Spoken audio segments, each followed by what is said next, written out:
السلام عليكم ورحمة الله وبركاته. أحبة المتابعين، اليوم راح نسوي لكم طريقة عمل ملفوف البقلاوة. المكونات اللي راح استعملها هو ورق البقلاوة هذا الجاهز.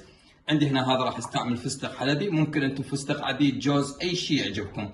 وهنا هذا الدهن. اول مرحلة نقوم بها نطحن الفستق الحلبي قبل نصف العجينة. هسه ايش راح نسوي؟ نخلي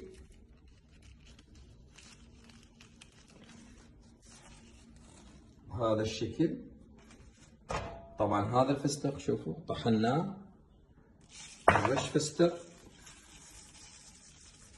هذا الشكل. يعني هذا شغلة الفستق الكمية حسب رغبتكم، قليل كثير ماكو اي مشكلة. هسه نجي ناخذ هم بعد ورقتين نخليهن هذا الشكل فوقه،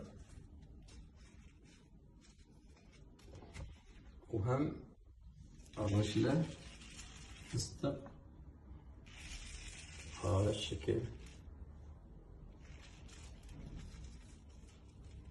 هسه بعد ان رشيناهن اثنين فستق، نجي بالبداية نصفطها هالشكل صفطة صغيرة، وبعدين نظل نبرم بيها إلى أن نحصل على رول